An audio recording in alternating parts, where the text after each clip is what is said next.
Alors voilà, après plusieurs tours dans le sens des aiguilles d'une montre, le piston est totalement repoussé, on peut desserrer le serre-joint. On le fait passer de nouveau dans le tuyau du liquide de frein. Et là on va pouvoir remettre les nouvelles plaquettes et on va pas être gêné avec le recul du piston, puisque après quelques demi-tours et quart de tour, on arrive en butée. Donc quand on arrive en butée dans le sens des aiguilles d'une montre, on s'arrête, puisqu'il est plus nécessaire et il est plus possible de continuer à tourner. Et donc on sait qu'on a récupéré le rattrapage automatique d'usure. Et on peut donc faire le remontage, on remet les plaquettes et là comme je vous disais hein, au début, je vous montre pas l'installation. Si vous savez le faire, il n'y a pas de souci. Si vous savez pas le faire, vous trouverez facilement des tutos sur internet, c'est pas très compliqué. Donc voilà une petite astuce. Quand on n'a pas l'outil spécial pour repousser le piston pour le changement de plaquette arrière d'un Peugeot Partner Tipeee diesel 2011 voilà, qui correspond à beaucoup de modèles Peugeot, Citroën. Voilà, bon bricolage et bonne astuce à votre tour pour trouver le bon outil qui vous conviendra bien. Pour ma part, je vous le redis, tout simplement une clé qui sert à démonter les disques démêleuses et un petit serre-joint tout simple comme on a en tant que bricoleur, comme on peut avoir dans notre caisse à outils ou dans notre garage. Voilà, juste une dernière petite info.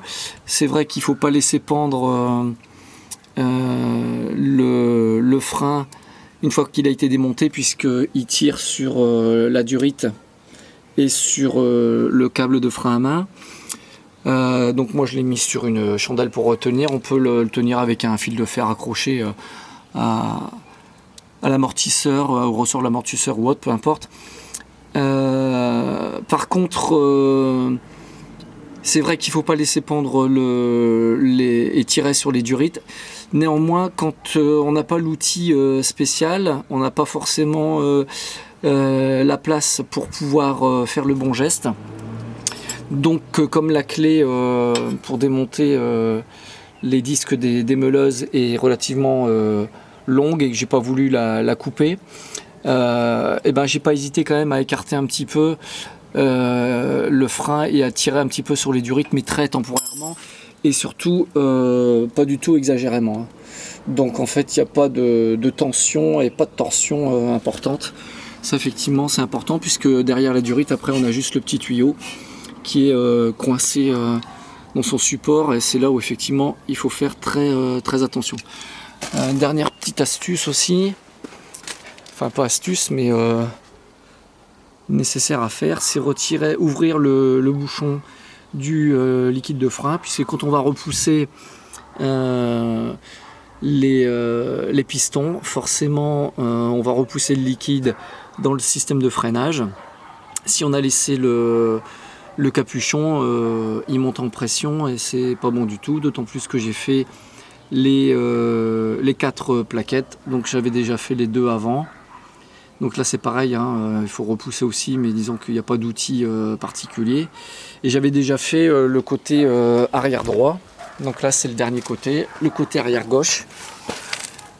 Donc comme le liquide était un petit peu remonté, j'ai pris une seringue, une petite seringue, et j'ai aspiré le liquide de frein que j'ai mis dans un petit pot en verre,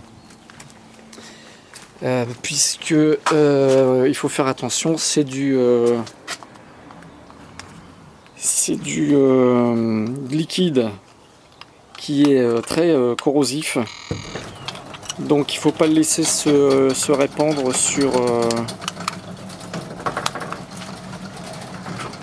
sur les installations du moteur. Donc voilà, j'ai pris une petite seringue, toute classique. J'ai aspiré le liquide et je l'ai remis dans un petit pot avec son couvercle qui ferme pour pouvoir l'éliminer en déchetterie et éviter d'en mettre partout puisque c'est très corrosif. Voilà, j'ai terminé ma présentation de ma petite astuce. Bon bricolage et à votre tour de vous y mettre et de trouver vos bons outils. Voilà.